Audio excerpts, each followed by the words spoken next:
नमस्कार. हेमंतवाणीमध्ये आपलं स्वागत आहे.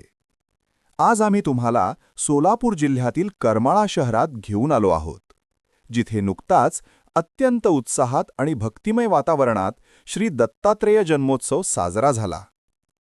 करमाळा शहराच्या किल्ला विभागातील हे पुरातन मंदिर भाविकांचे मुख्य श्रद्धास्थान आहे. आणि आपण पाहत आहात ह्या सोहळ्याची काही क्षणचित्रे. करमाळा शहरातील किल्ला विभागात असलेले हे श्री दत्तात्रेय मंदिर जुने असून अलीकडेच त्याचा जीर्णोद्धार करण्यात आला आहे. दिनांक 4 डिसेंबर 2025 रोजी श्री दत्तात्रेय देवालय समितीतर्फे येथे जन्मोत्सवाचे आयोजन करण्यात आले होते. ह्या सोहळ्यासाठी करमाळा शहरातील आणि विशेषतः किल्ला विभागातील भाविक मोठ्या संख्येने उपस्थित होते. जन्मोत्सवाच्या कार्यक्रमाची सुरुवात संध्याकाळी 5 ते 6 या वेळेत श्रींच्या अभिषेकाने झाली. त्यानंतर बरोबर संध्याकाळी 6 वाजता श्री दत्त जन्मोत्सव मोठ्या उत्साहात साजरा करण्यात आला. यावेळी दत्तगुरूंचा जन्म झाला असा जयघोष करत फटाक्यांची आतषबाजी करण्यात आली, ज्यामुळे संपूर्ण परिसर दुमदुमून गेला.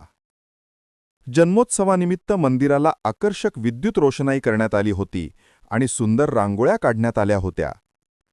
ह्या नेत्रदीपक सजावटीमुळे मंदिर परिसरात भाविकांनी मोठी गर्दी केली होती. जन्मोत्सवानंतर श्रींची आरती करण्यात आली आणि उपस्थित सर्व भाविकांना प्रसाद वाटण्यात आला. ह्यावेळी अनेक मान्यवर उपस्थित होते.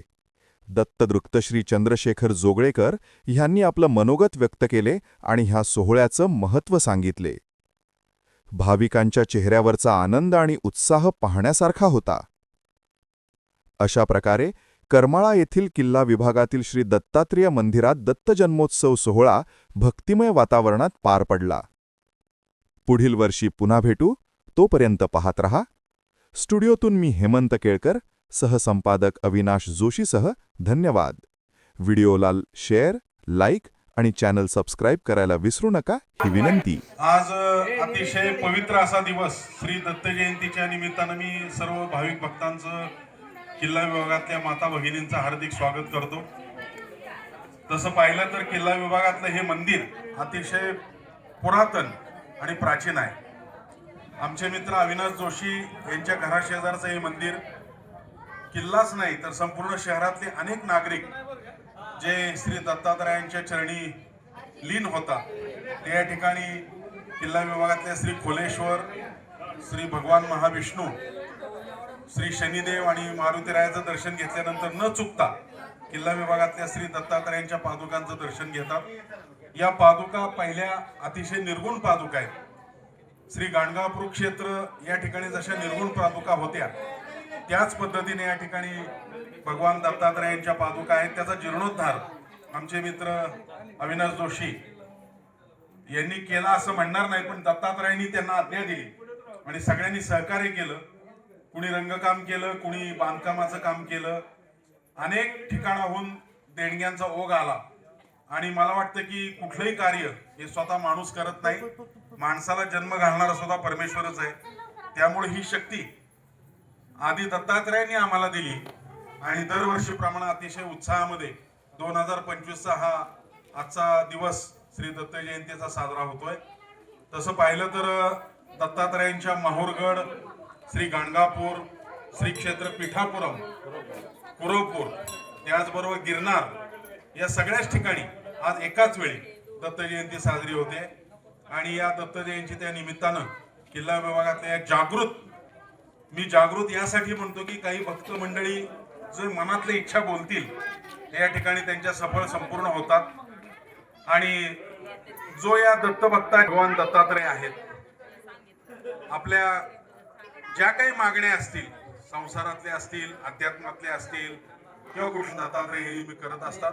कलियुगातला महत्वाचा अवतार श्रीपाद श्रीवल्लभ आहेत आणि श्रीपाद श्रीवल्लभांच्या रूपातच या कारंजा विहिरीच्या शेजारी या ठिकाणी दत्तात्रयांचं छानसं मंदिर या ठिकाणी सर्वांच्या सहकार्यानं उभा राहिलेला आहे.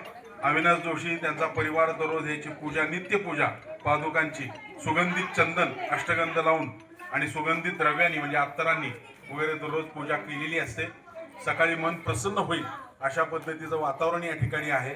आज या ठिकाणी विद्युत रोषणाई केलेली आहे आणि सर्व भक्तांना प्रसाद वाटपाचं काम या ठिकाणी व्यवस्थितपणे केलं जातंय. छोटी छोटी मुलं की ज्यांच्यामध्ये आम्ही दत्त महाराजांना पाहतो की दारामध्ये आलेला कुठल्याही व्यक्तीला भिक्षाही वाढली पाहिजे. कोण कुठल्या रूपात येईल सांगता येत नाही. दत्त महाराजांनी आज्ञा दिलेली आहे की दुपारी जर 12 वाजता कोणी दारात आला तर त्याला भिक्षा वाढल्याशिवाय राहू नका. मी त्याच्या रूपामध्ये कधी येईन हे सांगता येत नाही. आणि म्हणून श्रीपाद श्रीवल्लभांचा जन्म ज्योती स्वरूपाने झाला. ज्योती स्वरूपात मध्ये ते प्रकटले आणि म्हणून श्री क्षेत्र पीठापुरमला मी जाऊन आलो. श्री क्षेत्र पीठापुरम हे काकीनाडाच्या जवळ आहे आंध्र प्रदेशामध्ये. अतिशय जागृत कोरवपूर कृष्णा नदी पार करून आपण कोरवपूरला जातो आणि दत्तात्रयांची जी ठिकाणं आहेत त्या ठिकाणी गेल्यानंतर एक मनशांती लाभते, भक्तांना एक आनंद निर्माण होतो. आणि म्हणून या किल्ला विभागातलं देखील हे मंदिर अतिशय प्राचीन, तेवढंच जागृत आणि तेवढंच अध्यात्माच्या दृष्टीनं, शहराच्या दृष्टीनं, तालुक्याच्या दृष्टीनं महत्वाचं आहे. सर्व भक्त मंडळी या ठिकाणी उपस्थित राहिली त्याबद्दल मी सगळ्यांचा आभार मानतो. आणि सर्वांनी प्रसाद घ्यावा आणि प्रसाद घेऊन मग आपण जावं अशी मी सगळ्यांना विनंती करतो. ओम श्री गुरु दत्तात्रय श्रीपाद श्री वल्लभाय नमः. जय जय रघुवीर समर्थ अवधूत चिंतन श्री गुरुदेव दत्त. श्री स्वामी समर्थ भगवान की जय. नमः पार्वतीपते शिव हर हर हर महादेव शंभो.